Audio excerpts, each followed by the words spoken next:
500 литров крови в год. Мирнинская центральная районная больница присоединилась к акции, приуроченной к Международному дню донора. Как проходит декада донора? Репортаж нашего специального корреспондента в алмазной столице Евгения Тайтонова. Присоединиться к республиканской декаде безвозмездного донорства решили многие мирнинцы. Перед сдачей крови граждане заполняют анкету. Проходит медицинский осмотр, где им измеряют давление и определяют уровень гемоглобина.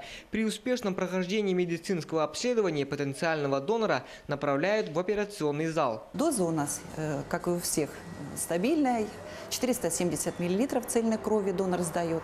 Если кровь донорская, пройдя медицинское обследование, проходит медицинский стандарт, то она пригодна в дальнейшем уже для лечебных целей. Она передается в лечебное учреждение Мирнинского района и по требованию врачей-трансфузиологов. И люди, нуждающиеся в переливании крови, получают ценные компоненты крови. Это эритроциты, плазму и тромбоциты. Служба крови в Мирном работает вот уже на протяжении полувека. За это время донорами стали десятки тысяч человек. В настоящий момент в районе 77 почетных доноров России и Советского Союза, 656 кадровых доноров. Это те, кто сдает кровь более 3 раз в год. Самый первый случай сдачи крови был связан с работой. Значит, я работник пожарной охраны. Мы работаем посменно в караулах. Вот. Ну и был случай, что к нам приехали, обратились за помощью, что вот срочно человеку понадобилась кровь.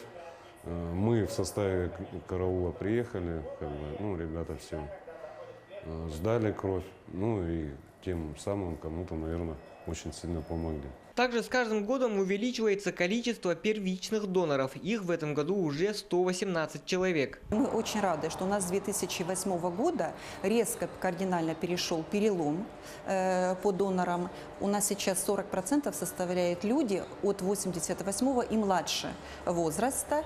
Это основной наш костяк. И ежегодно те первичные доноры, как к нам приходят, это молодежь. Мы работаем, вот МРТК у нас, ЕГУ, школьники к нам приходят, как бы наши потенциальные доноры на экскурсии. Молодежь сейчас ведь на самом деле ведет здоровый образ жизни. Декада донора продлится до 15 июня. Любой здоровый человек, не имеющий противопоказаний, может подойти в службу крови Мирного по адресу Аюнского, 8 и стать донором. Евгений Тайтонов, Марьяна Кутукова, Мирный.